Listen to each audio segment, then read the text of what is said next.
Too bad it rained today. We couldn't do the youth hunt. I was looking forward to that youth hunt this weekend, getting to see some of them kids maybe that don't get a chance to dog hunt like we do all the time. Get to come maybe shoot a deer in front of the dogs, but Mother Nature had other plans for us this weekend. But we'll get it done again another time. We'll reschedule it for another time for sure, because that's what it's all about. I'm Jason Smith. I've been on the board for the Florida State Dog Hunter Association about 6 years now. Been dog hunting all my life. I just enjoy it. I love any kind of hunting. I do a lot of bow hunting, but dog hunting is my passion for sure.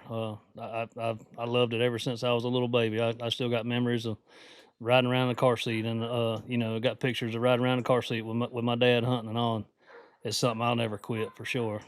And I want my kids and my grandkids to be able to do it as well. So that's why we're fighting for everything, trying to make sure that they don't try to take none of this from us. Our goal's always been to protect and preserve dog hunting in the state, the heritage of it. And we've had some ups and downs, and things are beginning to kind of turn our way a little bit. I remember when I first was elected president in 1985, it was an unspoken rule with Game and Fish that dog hunting was on its way out, and they weren't going to do anything really to let it keep on. And it has taken a long time. We've lost a lot of land to dog hunting, but it's been because of development or change of ownership, stuff like that. But we're getting Game and Fish to the point where they're understanding that we are a big part of the hunting community in the state, and that there are certain things that we need, and it's kind of hard for them because most of the people in Game and Fish do not dog hunt or have not dog hunt. And so it's a challenge, but we're making a little ground every year. This national forest here, I mean, we live right here in the middle of this forest, and I love it down here. I love living here, and we take care of the land, I mean, just like it's ours, and we have respect in that. We don't want nobody coming from anywhere and disrespecting the land or the wildlife that's on it, because we want to be able to keep doing this forever and ever. And like we kind of talked about a while ago, that some of the people that don't like our way of hunting, they don't really understand it, and they don't really understand us. I mean, it's not just because we do something a little different than they do doesn't mean that we're bad people. We have a different heritage, and we see things a little bit differently, but we're still stewards of the land, and we try to protect the wildlife and the land itself. And here in Florida, for one, you have a lot of out of towners that come here and move, and you've got families that have been here for generations, and they're losing that dog heritage because of all the rules and restrictions. Like Ocala National Forest got shut down for running dogs, and it's caused a big shift in the ecosystem here in the state. And here locally, we've had some issues. Talk a little bit about what's kind of been in the news a little bit. Here recently about the big thing around here is in Florida is the big bear, the controversy over the bear tag. So, bear hunting when I was a kid, it was there wasn't very many people that did it. There wasn't a whole lot of bears around here, but the few people that did hunt it, they were able to hunt just like they always had, and they didn't kill very many bears every year because you didn't ever see any around here. So they closed it. I believe it was in 1994 whenever it closed, and after it closed is probably the first time I ever saw a bear in the wild. Is every year after it closed, of course they started getting more and more prominent. And then back in 2015, they decided that they was going to do a bear hunt, and I was not on the board then, but Mr. Rusty and some of the other people tried to get with FWC and tried to give them some insight into helping how to do that, and they didn't listen. So it was kind of a disaster. So that bear hunt didn't really work out the way we had hoped for and the way we all wanted it to do. So it was kind of a black eye on all of us, and they let the antis kind of go completely away from it the other way, and it was only a 1-day hunt. They had so many bears they wanted to kill. Well, they went over that amount of bears in 1 day, and that was it. And they took it differently than I do. In my mind, that means that there's way more bears out here than what they thought, but they took it as that we were wiping out the population. Well, that didn't happen at all, because the bears are thriving. There's plenty of them. which is why they took them off the endangered species list, and which is why they've come around again this year to allow us to have a bear season. And I've never been a bear hunter. I didn't even put in for the bear tags this year. But if somebody wants to do that kind of hunting, they ought to be able to. There's plenty of bears to show that we can sustain a hunt, and it's not hurting anything. So who is anybody to tell somebody that they can't do something that's part of their heritage? I mean, there's people that maybe they didn't get a tag in that 2015 hunt that they remember hunting back with their granddad whenever they were young or whatever, before 1994, before it closed down. That they would love to be able to go back and do that again. Their food environment gets encroached upon, they're going to start looking for other sources, and they already are. Yeah, this county here, Wakulla County, I mean, we have bear-proof trash cans, anywhere that, you might have some bears. And, down there on the coast, Alligator Point, not very far from us down here, it's overrun with bears. I mean, even the bear-proof trash cans won't keep them out. You have trash, you got trash day one day a week. Well, I mean, you can set that thing out there before you go to work. And by the time the garbage man comes and gets it, after you leave to go to work, that bear's done got into it. I mean, there's really not much else you can do about it, other than everything. Everything has to be managed. All the wildlife needs to be managed. I mean, it's a bear is a game species, just like deer and just like everything else, and properly managed actually helps the population of them, and get them away from having to come into urban areas, which is what more with more people and more trash cans and all that. They need to stay out in the woods, where they're at. The fact that we've lost so much habitat for the bear is one thing, but when they stopped the bear hunting in '94, before they stopped it, I talked with the lead biologist for the bear, for game and fish, and I asked him point blank, I said, how many bear, what is the percentage of the population of the bear in the state of Florida that survives to a year old, to adulthood? And he said, well, about 16% a year. So we went all those years, and that business of 16%, if that was the case, which I have no doubt it was, but the number of bear have definitely just gotten to the point where the old male bear will not allow a younger male bear in his area. So that young male bear has to go find someplace else. Well, when the woods are completely saturated with the big old male bears, those younger bear have to go into the subdivisions. And like Jason said, I have to get up early in the morning, take my garbage out and put it by the highway, because if I don't, if I take it out the night before, it'll be scattered all over the place. And these bear learn, they know when trash day is, and they'll hit you. You won't see them except for that day that they have the trash. But yeah, the bear issue is not going to go away. These people that live in the subdivisions think, well, it's just a matter of keeping them out of the garbage. It's not. They do a lot of damage. The other day, a bear attacked a little farm not far from here and killed 4 or 5 goats, and they were high dollar goats, and that's going to continue to happen. Yeah, it's a lot that, again, people just aren't educating themselves enough on the current problems. They just see a personal value in something, and they're pushing the issue that hard. I mean, I've even heard of some people offering money to offer to some of these hunters that put in the tags, for them not to do the hunt. Yeah, that's been kind of all over Facebook this last couple of weeks now that they tried. So that they tried to sue FWC, and they tried to take it to court to get the ruling on having the bear hunt. They tried to get that overturned, and it didn't work out for them. So this is the next ploy that they could use to try to what they consider saving some of the bears' lives or whatever, is that they can pay some of these hunters that most of us don't have near the money that some of these people have. So they think they could throw a couple $1,000s at you and around Christmas time, and you'll take it and not shoot a bear or whatever. Which I mean, it's not helping anything, because we talked with FWC, and the amount of bear tags that they gave out this year is what they feel like needs to be taken off out of the state of Florida this year. And if that many is not taken, then we were told that they're going to use whatever numbers are left over and just add to next year. So all they're really doing is prolonging the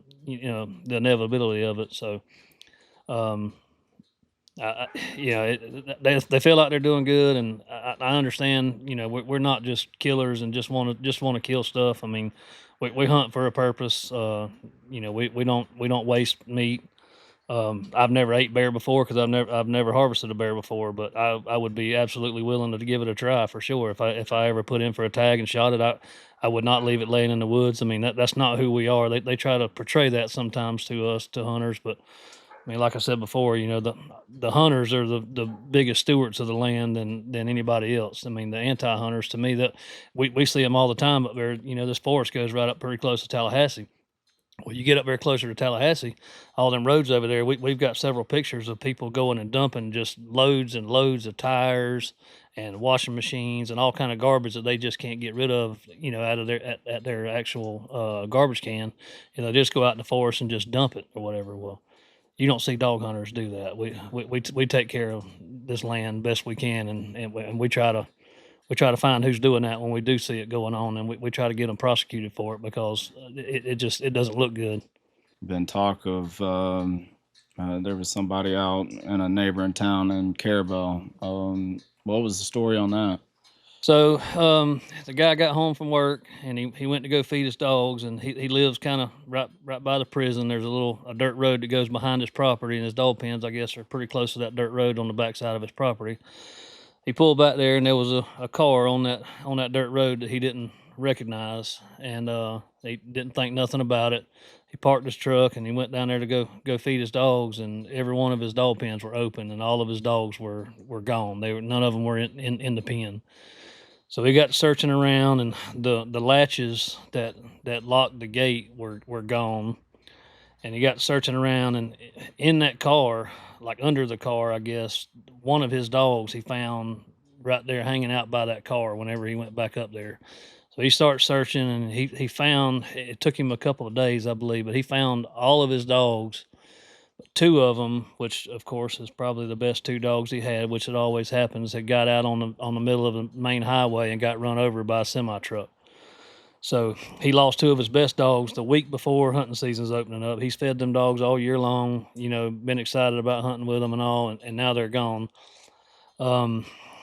They caught the woman that owned the car there. What the idea is that she went and opened all the gates on the dog pens, let all the dogs out, took the latches from the gates and threw them in the woods to hide them. And apparently, while doing that, she lost the keys to her car, which is why her car was still there. So she had to call a tow truck to come and get her because she didn't have keys for her car. Well, the rest of the story is that she apparently confessed to the tow truck driver what all she had done. But as of right now, the tow truck driver's not wanting to get in the middle of everything. So there's an investigation going on down there. They're trying to pin her with this or whatever. I mean, it don't seem like that big of a harm, letting some dogs out. But I mean, it just ruined that man's whole hunting season. That his two best dogs, he's not going to be able to hunt with them anymore.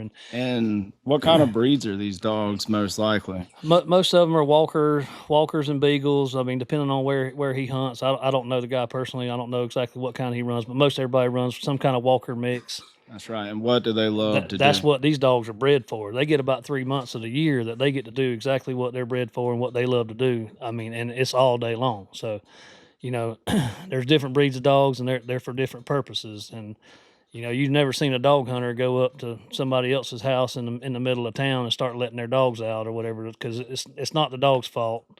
No, dogs have nothing to do with it. It just ruined them two dogs' life and ruined his whole hunting season.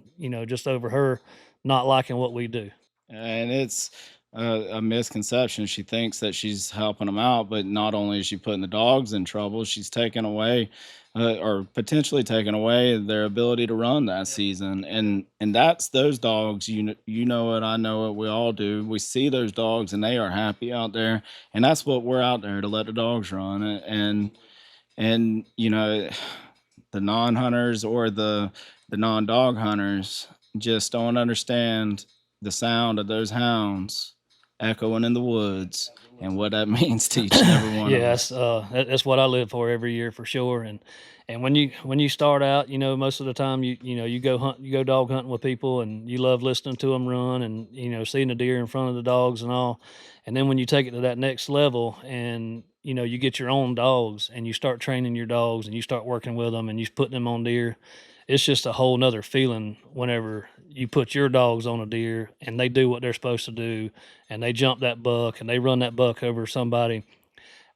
I'd be willing to bet 99% of dog hunters would rather see a buck killed in front of their dogs than they had kill the deer themselves. I know I feel that way. And we were talking about this a little bit earlier, and there's a couple years there where I had dogs and I was running really hard, and you know, life happened. I got out of it, got married, had kids, and when I picked up my camera, that was when it felt like I would rather film one being taken or just film one running. I don't even care. To me, that fulfills everything that I need. And just to be able to hear them dogs running and to be out there amongst, your group, that's something we haven't talked about. And I mean, that's your family. It is very important to each and every one of us. And it's not the individual hunter. It goes by group by group. That's right. That's exactly right. It's just more of it's a different kind of hunting, but it's more of the camaraderie of it. Still hunting, you're sitting in a tree stand, you're sitting right by yourself, and it gets exciting at times when you see bucks. I mean, I do some still hunting too. I like still hunting, but dog hunting is just it's something. It's completely different. It's more of a team sport, and you're out there, like you said, with your family or with your real good friends and all that, and you're getting to share that experience with all of these people, and kids and everything else. It's a lot easier to take younger kids with you, because most of the time they can't sit still.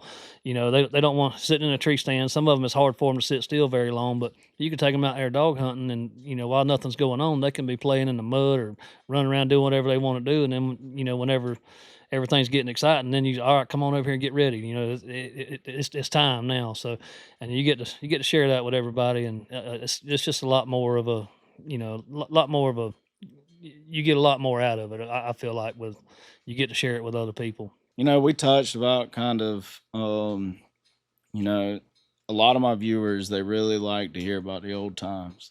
And you were talking pre CB. What was it like out here? And like we're in Wakulla County. And you grew up here your whole life. Um, how many families used to hunt back then? A lot of them. That's all I can say. Yeah, I was told a story that I had a great uncle. This was back in I think the 20s, 1920s, and he had a truck, and several of them would meet in downtown Crawfordville. They'd all load up on the truck, have maybe one or two dogs. And back then, it didn't matter how big the track was if you found a track, because the deer were very scarce back then. You were going to run it.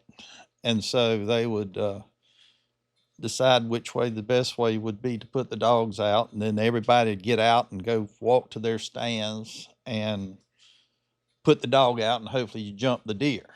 And back then, like I said, they didn't care whether it was a doe or what it was. That was it. A whole different attitude nowadays. But and then when I got old enough to go with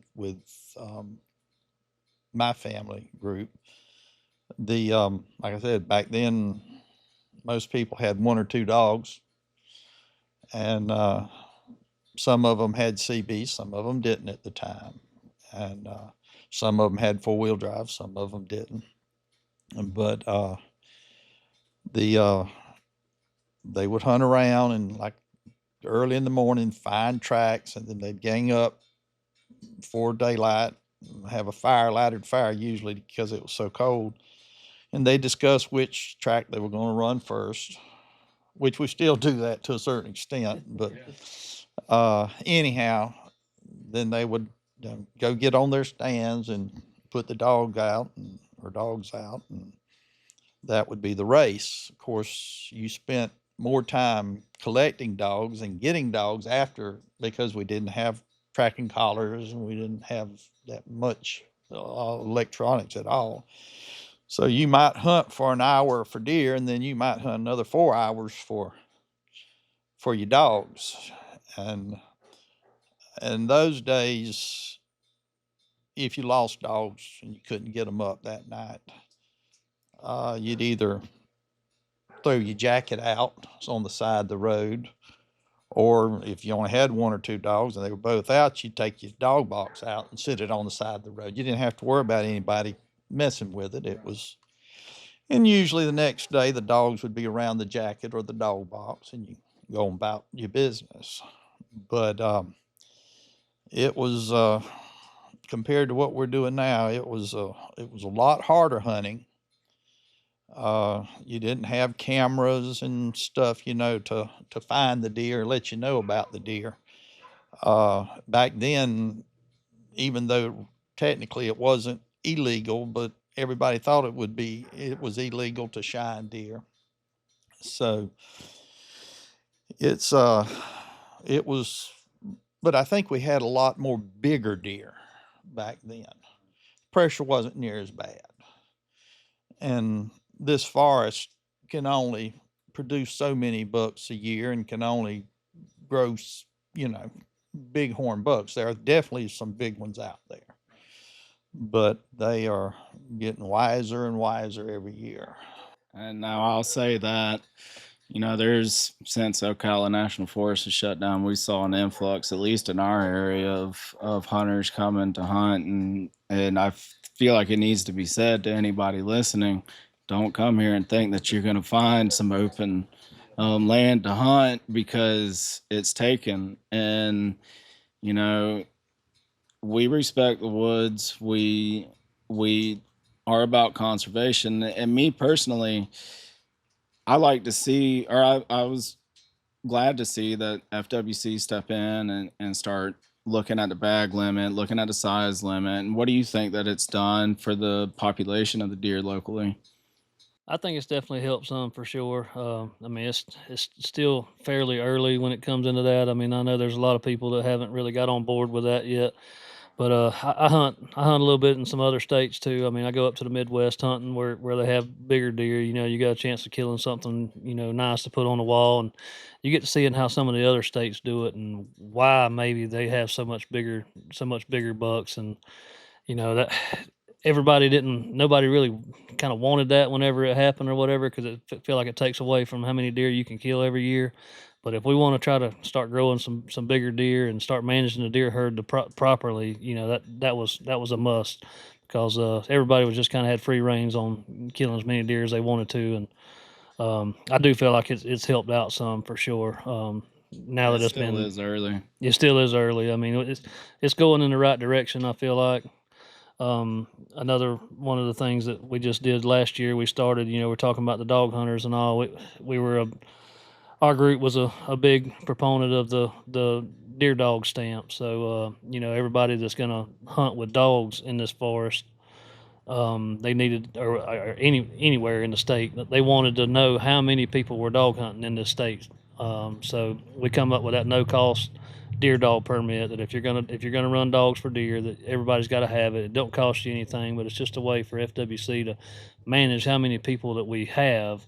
And then eventually they're going to hopefully use that to find out like what areas everybody's hunting, because some of these areas are definitely too overpopulated with hunters. Having the data, of how many dog hunters are hunting in these various locations, it will be useful for FWC. I don't want people to think, oh, they're just trying to, regulate something else. And maybe it needs to be regulated a little bit. I mean, we kind of pushed for it. We wanted it because FWC wouldn't do anything to help us out with we're trying to get more land opened up to dog hunting is what the whole end game is for this. We're trying to show them that we have a problem and we have more dog hunters than what they feel like that we have. So we're trying to get some more land open back up, maybe some land that we used to have to dog hunt that got shut down.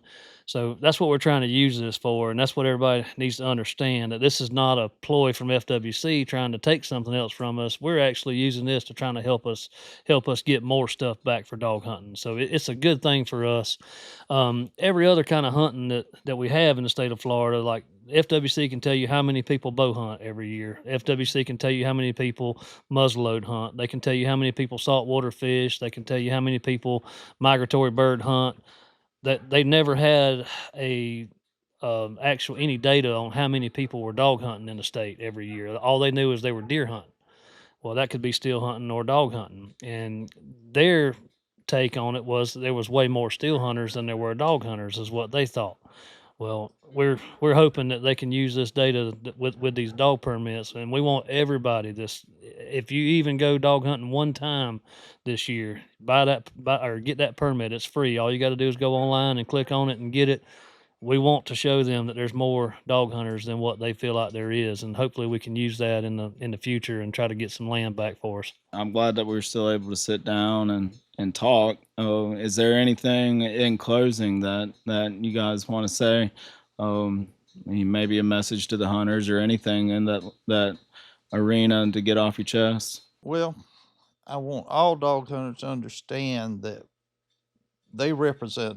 each dog hunter represents the whole of the dog hunting community.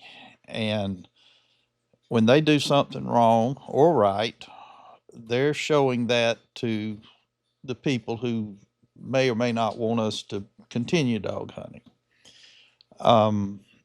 The cleaning up, we have our cleanup days and these other things.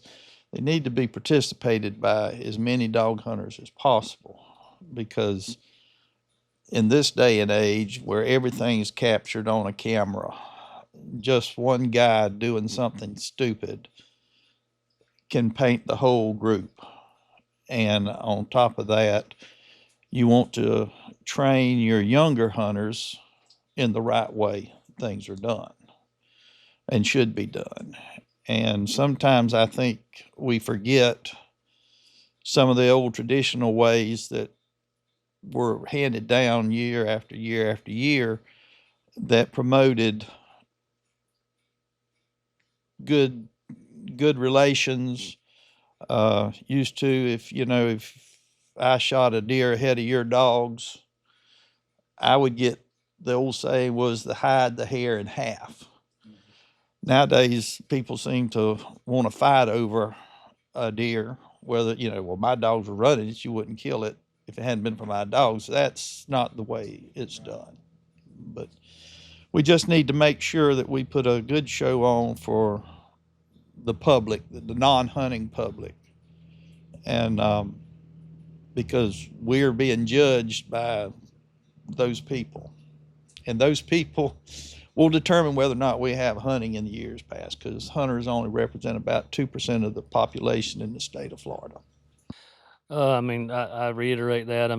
There's around this forest. It's a big forest, but there's a lot of private land around it, and people staying off of that the best they can, trying to keep landowners from calling in on them. The more times we get called in over that, FWC keeps getting phone calls after phone calls after phone calls. That's why we lost some of this land in years past. So right here where we're sitting right now is all still hunt area in this national forest, because of that same reason, because people were hunting too close to some of this private land over here, and FWC got tired of hearing phone calls and having to send officers down here to check on it and everything. So they decided, well, guess what? We'll just, everything on that side of the highway, we'll just make still hunting, and then we won't have to worry about that no more. So that's what we want everybody to understand, that everything you do has a consequence, and we want dog hunters to have good names, and we want to, show them that we're trying to do the best we can to help everything out. We don't want that. We want to be able to police ourselves and do everything the right way, and trying to stay off other people's stuff and respect their stuff just like it was yours. Yeah. And to me personally, I'm glad that we were able to still get together and Yep. and have this be said to where we can get this out there. Absolutely. Like, I want to turn this into a little series. Maybe we can Yep. get y'all back and everything. Our sponsors, Dog and Hunt, and I've been posting a lot of stuff of what I've done out in Arkansas, but they're about to start launching some of their own and showing their hunting heritage. And what's important to them is that these stories are captured, because right now we need to rally. Yep. To protect dog hunting for the state. And like you said, both of you said, what we're doing is judged, and everybody needs to understand that. Absolutely. And everything that we're doing is being recorded, even if you're in the middle of the national forest. 9 times out of 10, somebody's out there, might be recording you in the road. That thing gets out there. You were throwing a carcass. I saw a couple carcasses in the national forest this weekend, and that needs to stop. And that doesn't necessarily mean that that's dog hunters. That's all hunters. Yeah. Yeah, absolutely. So and one other thing, Kyle, I was going to tell you, we didn't get a chance to get up with you this year to do it, but we want to have you come next year. So we for 3 years now, we started doing an annual expo. And the Florida State Dog Hunter Association has been putting it on. Well, the very first year we did it, we had over 500 people show up. The last 2 years, we've had over 750 people show up. And that's kind of to get all of us together. We do a big fundraiser, and we give away a bunch of guns and a bunch of prizes and everything. We have a good meal for everybody, and it's a membership drive, and we want people to come to that thing and buy tickets to it and come and enjoy times with other dog hunters. We had a great time there, and we want you to come and show everybody else what kind of a good time that we're having with that, and maybe they can kind of get involved with us and help us out best they can as well. yeah, I think that's a real good idea. Maybe we'll do this show Yep. up on the stage. That's right. So, all right. Well, guys, it's been a pleasure. And until next time, have a good hunting season. Yes, sir, man. We appreciate it, Kyle. All right. All right.